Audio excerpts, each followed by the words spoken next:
सुमित्रा अपनी बकरी के लिए जंगल से घास लेकर आ रही थी। तभी पास वाले पेड़ पर एक जादुई पक्षी बैठा हुआ था। फिर उसने सुमित्रा को देखकर बोला, वाह, ये औरत कितनी मेहनती है। मैं पिछले कई सालों से देख रहा हूँ। ये हर सुबह आती है और अपनी बकरी के लिए ताजी घास काट कर ले जाती है। लेकिन एक बकरी भला कितना ही दूध देती होगी? इतने दूध से तो बस इनके घर की चाय ही बनती होगी। फिर ये बेचते क्या होंगे? मैं एक जादुई पक्षी हूँ, क्यों न मैं गाय बनकर इनके घर चली जाऊँ? फिर मेरे दूध को बेचकर ये आराम से अपनी जिंदगी जी पाएंगे। हाँ, ये ठीक रहेगा। वैसे भी ये औरत बहुत ही दयालु और अच्छी लग रही है। इतना कहकर पक्षी पेड़ से नीचे उतरा और एक सुनहरी रोशनी के साथ एक सुंदर सी गाय में बदल गया और सुमित्रा के पास आकर बोला,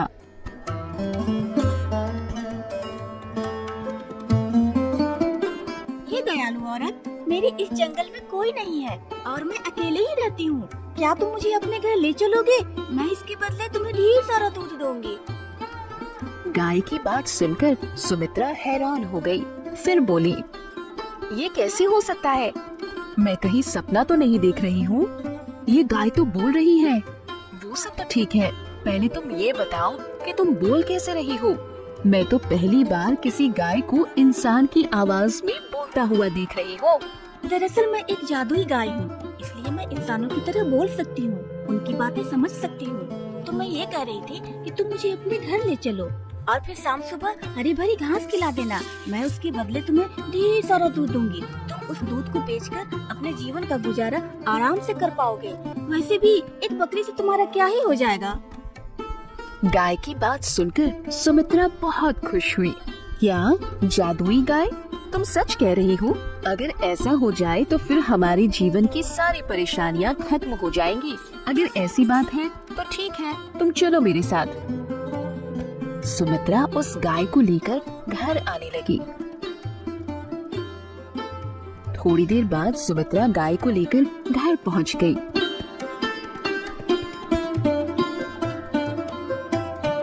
सुमित्रा, तुम तो बकरी के लिए जंगल में घास काटने गई थी ना? फिर तुमने ये किसकी गाय पकड़ लाई? अजी, मैं इस गाय को कहीं से पकड़ कर नहीं लाई हूँ। दरअसल ये तो मुझे जंगल में मिली है। हमें इसे बस थोड़ा बहुत चारा देना है और बदले में ये हमें ढेर सारा दूध देगी। एक बकरी से हमारा गुजारा तो नहीं हो पा रहा था। अब इस गाय का दूध बेचकर हमारी परवरिश अच्छे से हो पाएगी। सुमित्रा, तुम सच कह रही हो? तब तो तुमने ये बहुत अच्छा काम किया। फिर हम आज से इस गाय को अच्छे से पालेंगे। उस दिन के बाद वो दोनों रोज रोज गाय के खाने के लिए जंगल से हरी भरी घास काट कर लाते थे।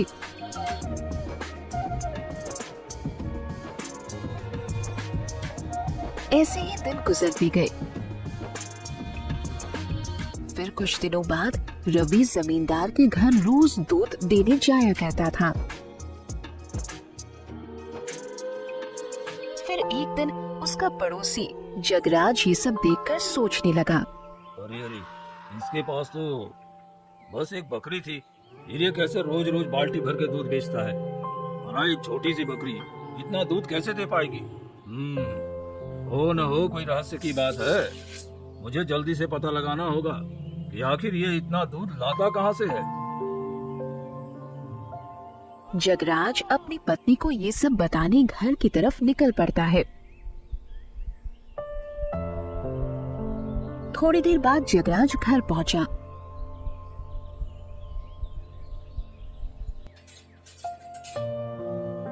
अरे अरे भाग्यवान, सुनती हो?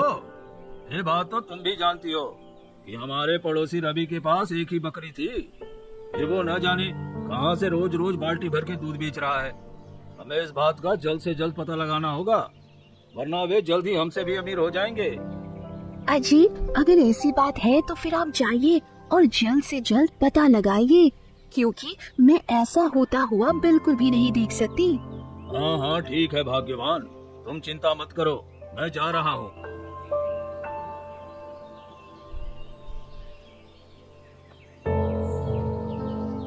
जगराज रवि के घर पहुंच गया और चोरी चोरी सब कुछ देखने लगा।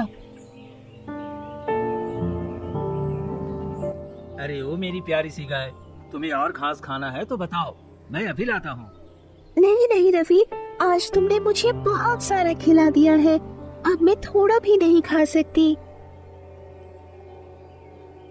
वहीं दूसरी तरफ जगराज गाय को बोलता हुआ देखकर बिल्कुल हैरान हो गया। अरे अरे, ये मैं क्या देख रहा हूँ? ये गाय तो बोल रही है, लेकिन ये कैसे हो सकता है? भला गाय भी इंसानों की तरह बोलती है क्या? रवि, आज तुमने मुझे बहुत सारा घास खिला दिया है, तो इसीलिए आज मैं तुम्हें बहुत सारा दूध दूंगी। तुम्हें जितना दूध चाहिए तुम उतनी बाल्टी यहाँ पर रखकर चली जाओ, फिर कल सुबह तुम वो सारी बाल्टी दूध से भरा हुआ पाओगे। नहीं नहीं, तुम्हें ज्यादा दूध देने की जरूरत नहीं है। तुम पहले जितना दूध देती थी उतना ही दूध दो, क्योंकि इतने दूध में हमारा गुजारा अच्छे से हो जा रहा है। वैसे भी ज्यादा लालच करना ठीक नहीं होता। क्या अब तुम खुश हो मुझे यहाँ लाकर? तुम परेशान तो नहीं हो रहे हो मुझे चारा देकर? मेरे दूध से तुम्हें कुछ फायदा हो रहा है या नहीं? हाँ, बिल्कुल हो रहा है कपिला। तुम्हारे दूध के कारण ही तो हमें अच्छे से 2 वक्त की रोटी मिल रही है।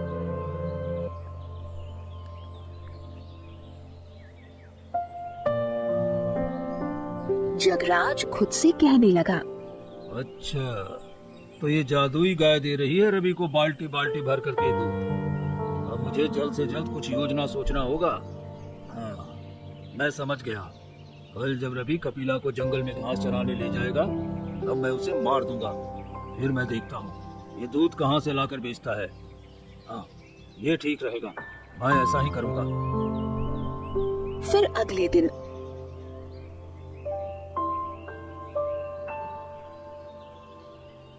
रवि, मैं तुमसे एक बहुत जरूरी बात बता रही हूँ, तुम ध्यान से सुनो। अगर मुझे कभी कुछ हो जाए या किसी ने मुझे मार दिया तो तुम बिल्कुल भी चिंता मत करना, और जिस पेड़ के नीचे से मैं तुम्हारी पत्नी को मिली थी उसी पेड़ की पत्तियां लाकर मेरे सिर पर रख देना, फिर मैं दोबारा जीवित हो सकती हूँ, क्योंकि मेरे पास ये शक्ति है। ठीक है कपिला, लेकिन तुम ऐसी बातें क्यों कर रहे हो? मेरे किसी से दुश्मनी नहीं है, तो भला कोई तुम्हें मारना क्यों चाहेगा? तुम ऐसी बातें मत करो। चलो, आज मैं तुम्हें जंगल ले चलता हूँ। वैसे भी तुम्हें जंगल गए हुए काफी दिन हो गए। सुमित्रा, मैं जा रहा हूँ कपिला को लेकर जंगल में घास खिलाने के लिए। अगर लौटने में थोड़ी देर हो जाए तो चिंतित मत होना। तभी अंदर से आवाज आई, ठीक है जी, जाइए, लेकिन थोड़ा ध्यान रखिएगा, जंगल में बहुत सारे खूंखार खूंखार जंगली जानवर होते हैं। ठीक है भाग्यवान, मैं इस बात का विशेष ध्यान रखूंगा, तुम चिंता मत करो। रवि अपने गाय को लेकर जंगल की तरफ निकल पड़ा।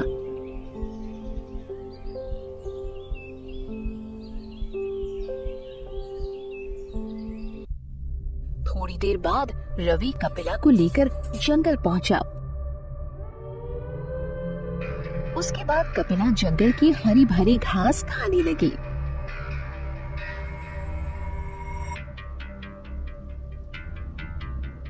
ओफो, आज काफी गर्मी है, मैं उस पेड़ के नीचे आराम कर लेता हूँ।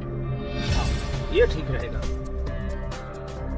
रवि पेड़ के नीचे जाकर बैठ गया। वहीं दूसरी तरफ जगराज झाड़ियों के पीछे छिपा हुआ था। उस गाय को तो मारना ही पड़ेगा, क्योंकि वो गाय मेरे रास्ते का कांटा है। जगराज कपिला के पास जाता है। तभी अचानक रवि को कपिला के जोर जोर से चिल्लाने की आवाज सुनाई पड़ने लगी।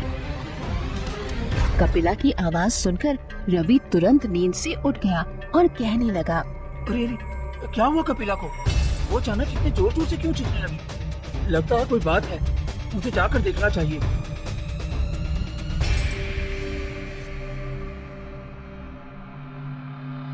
रवि कपिला के पास आया और सामने के नजारे को देखकर बिल्कुल हैरान हो गया। क्योंकि कपिला अब मर चुकी थी। रवि ये देखकर बहुत दुखी हुआ और उसकी आंखों से आंसू निकलने लगे। हे भगवान, ये कैसे हो गया? आखिर मेरी कपिला कैसे मर गए? चलो अब दुखी होकर क्या फायदा? जो होना था सो हो चुका। अब मुझे घर जाकर सब लोगों को ये बात बता देनी चाहिए।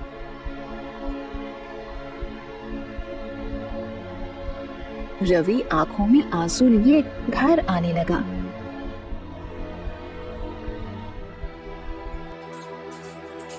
फिर थोड़ी देर बाद रवि घर पहुंचा।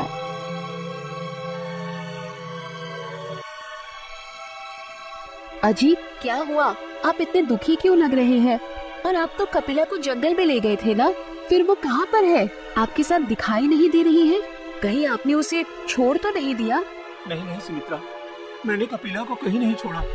दरअसल कपिला अब हमारे बीच नहीं रही, वो मर चुकी है। अरे अरे, आप ये कैसी बातें कर रहे हैं? ऐसे कैसे कपिला हमारे बीच नहीं रही? आप तो उसे जंगल में घास चराने ले गए थे ना? हो ना हो आपको कोई गलत फहमी हुई होगी। आप मुझे शुरू से सारी बात बताओ। दरअसल सुमित्रा, मैं गाय को जंगल में चरा रहा था, तभी मुझे अचानक से गाय के चीखने की आवाज सुनाई पड़ने लगी। जब मैंने जाकर देखा तो हमारी कपिला मर चुकी थी। सुमित्रा रवि की बात सुनकर बहुत दुखी हुई और उसकी आंखों से दुख के आंसू निकल पड़े। नहीं नहीं, ऐसा नहीं हो सकता। आखिर भगवान हम जैसे गरीबों के साथ ही ये सब क्यों करते हैं?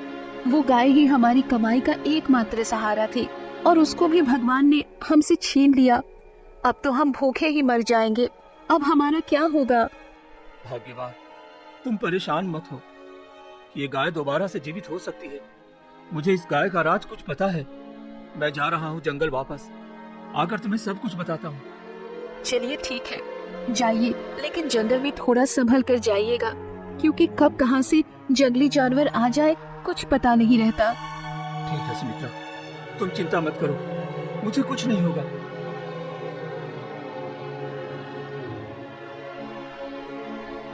रवि अपनी पत्नी को इतना कहकर जंगल से पत्तियां लाने निकल पड़ता है।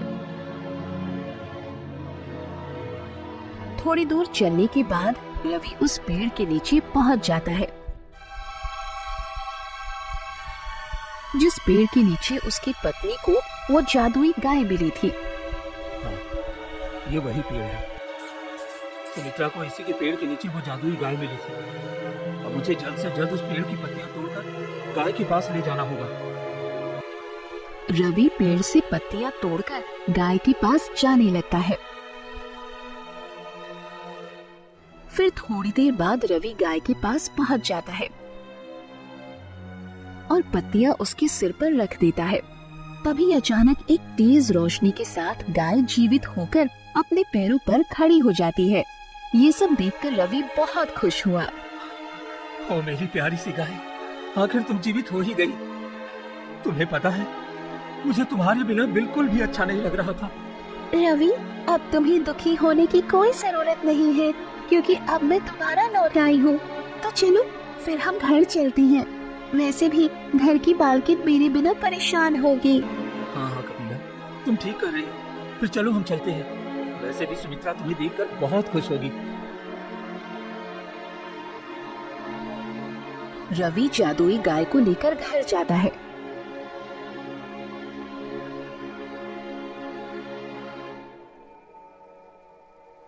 रवि ने अपनी पत्नी को सब कुछ बताया। रवि की बात सुनकर सुमित्रा बहुत खुश हुई। ओहो मेरी प्यारी गाय, मैं तुम्हारे बिना परेशान हो गई थी। जब से तुम्हारे साथ ऐसा हुआ था, तब से हम सबने ठीक से खाना भी नहीं खाया। कोई बात नहीं मालकिन, अब आप बिल्कुल भी चिंता मत कीजिए, मैं आ चुकी हूँ। अब मैं पहले की तरह ठीक हो जाऊंगी। और आज की बात तुम सब मुझे प्यार से घबले कहकर बुलाना। अजी, घर में खाने को कुछ नहीं है और हमारे पास पैसे भी नहीं है। अब हम क्या करें? सुमित्रा की बात सुनकर गाय ही बोल पड़ी। रवि, तुम पैसों की चिंता मत करो, बस तुम अंदर से बाल्टी लेकर आओ, फिर मैं अभी तुम सबको ढेर सारा दूध दूंगी। ठीक है, कोई बात नहीं धवली, तुम्हें ज्यादा दूध देने की जरूरत नहीं है। तुम पहले जितना दूध देती थी, उतना ही दूध आज भी दो। हमारे लिए वही बहुत ज्यादा है। रवि अंदर से बाल्टी लेने चला जाता है। थोड़ी देर बाद बाल्टी लाकर गाय के पास रख देता है। अचानक एक जादुई रोशनी के साथ वो बाल्टी दूध से भर जाती है। अरे वाह धबली, तुम्हारा दूध तो बहुत गाढ़ा है। धबली, अभी तो मेरे पास घास नहीं है, तो अभी तुम क्या खाओगी? कोई बात नहीं रवि, हमारे पास तो एक केले का पेड़ है ना, तो वही लाओ। दूध देकर मैं बहुत थक गई हूँ। तभी पीछे से जगराज आया और ये सब देखकर हैरान हो गया।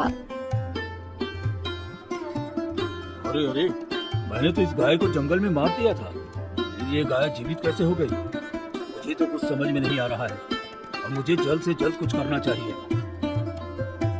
ठीक है भाग्यवान, मैं जमींदार बाबू के घर जा रहा हूँ दूध देने। शाम तक लौट कर आऊंगा। अगर लौटने में थोड़ी देर हो जाए तो तुम चिंता मत करना। ठीक है जी, जाइए, लेकिन रात होने से पहले लौट आइएगा और घर आते समय थोड़ी सी चावल लेते आइएगा। रवि दूध लेकर जमींदार के घर की तरफ निकल पड़ा। फिर थोड़ी देर बाद रवि जंगल के बीचों बीच पहुंचा। उसने देखा कि एक बूढ़ी औरत अपनी कुटिया के सामने खाट पर बैठकर रो रही थी। वो बेचारी बूढ़ी माँ तो काफी दुखी लग रही है। मुझे उनके पास जाकर उनकी सहायता करनी चाहिए। इतना कहकर रवि बूढ़ी माँ के पास गया।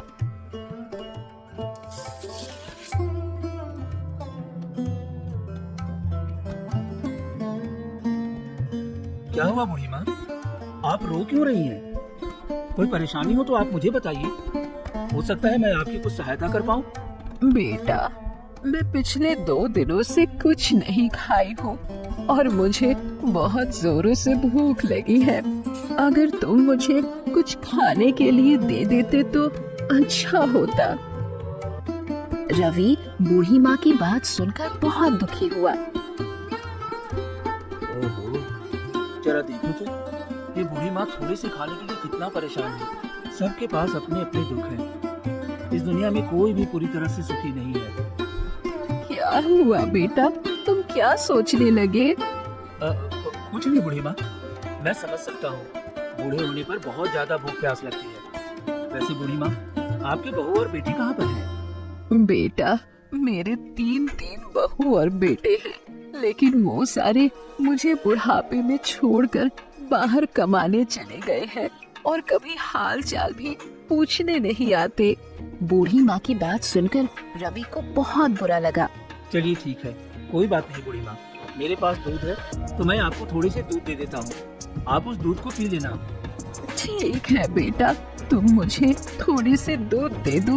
कम से कम मैं उस दूध को पीकर कुछ दिन तो जीवित रहूंगी। फिर आगे जो भगवान की मर्जी होगी सो तो होकर रहेगा।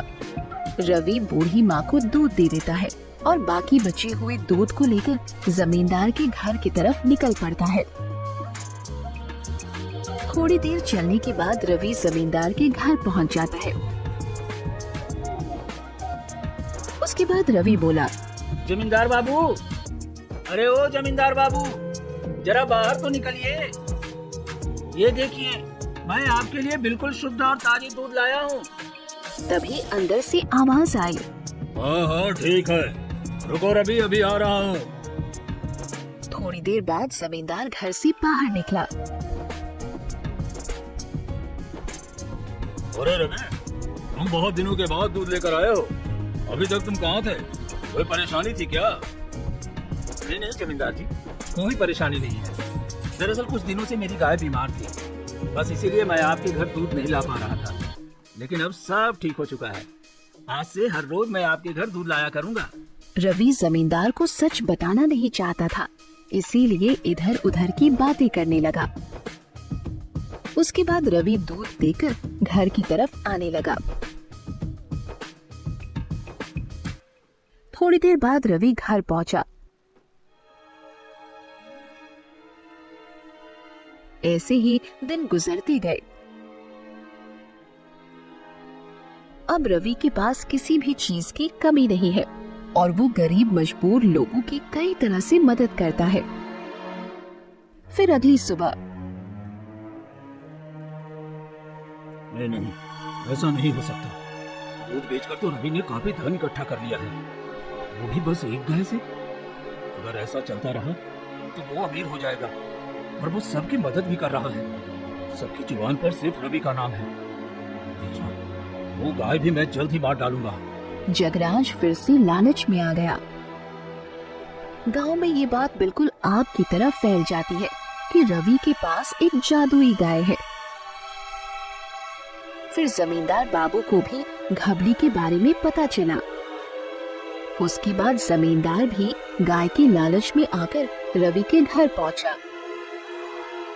रवि, मैंने सुना है तुम्हारी गाय का दूध बहुत अच्छा है। क्या मैं तुम्हारी गाय देख सकता हूँ? रवि स्वभाव का बड़ा ही भोला था, इसीलिए रवि ने जमींदार से कहा।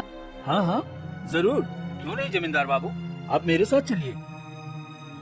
रवि जमींदार बाबू को लेकर गौशाला की तरफ जाने लगा। थोड़ी देर बाद रवि और जमींदार गौशाला के पास पहुँचे। जमींदार बाबू, ये है मेरी वो जादुई गाय जो मुझे हर रोज बाल्टी भर के दूध देती है। अच्छा रवि, मुझे लेकिन यकीन नहीं हो रहा है। क्या तुम अभी मेरे सामने इस गाय से दूध मांग सकते हो? हाँ हाँ जमींदार जी, क्यों नहीं। आप थोड़ा रुकिए, मैं अभी इस गाय से दूध मांगकर आपको दिखाता हूँ। रवि तुरंत घर से एक बाल्टी लेकर गाय के पास में रख देता है। हे जादुई गाय, मुझे जमींदार जी को तुम्हारी जादुई शक्तियाँ दिखाना है, तो इसलिए तुम मुझे बाल्टी भर दूध दो। रवि के इतना कहते ही एक तेज सुनहरी रोशनी के साथ बाल्टी दूध से भर जाती है। जमींदार ये सब देखकर और भी लालच में आ गया। रवि, तो मुझे ये गाय दे दे, मैं तुझे इसके बदले बहुत सारा धन दूंगा, क्योंकि ये गाय मुझे बहुत खूबसूरत लग रही है। नहीं जमींदार बाबू, आप ये गाय नहीं ले सकते, क्योंकि आप इसका गलत इस्तेमाल करेंगे। लेकिन ये गाय सिर्फ ईमानदार लोगों के लिए ही है। मैं इसको ले जाऊंगा, देखता हूँ मुझे कौन रोकता है। जमींदार ने जैसे ही गाय को ले जाने के लिए उसकी रस्सी खोली, वैसे ही जमींदार के हाथ बहुत तेजी से जलने लगे। रवि ये सब देखकर हैरान हो गया। तुम चिंता मत करो रवि, ये दुष्ट जमींदार बहुत दिनों से लोगों को परेशान कर रहा है, इसीलिए आज मैं इसको सजा दूंगी। रवि, मुझे माफ कर दो, आज के बाद ऐसी गलती मैं कभी नहीं करूंगा। मुझे तुम्हारी गाय नहीं चाहिए। रवि, रवि तुम मुझे बचाओ।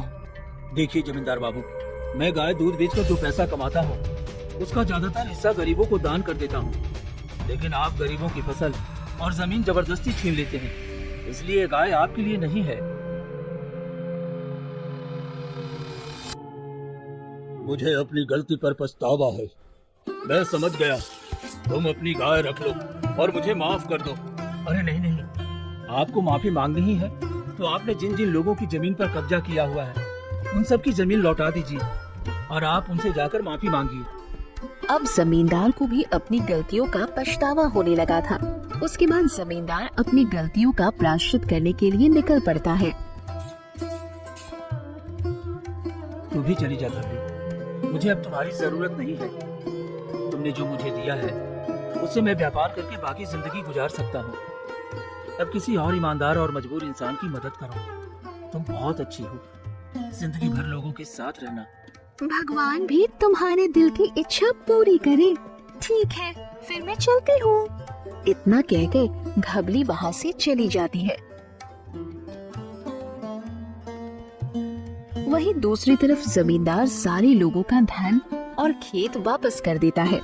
फिर जरूरतमंद लोगों की मदद भी करने लगता है। उस दिन से सब हंसी खुशी रहने लगे।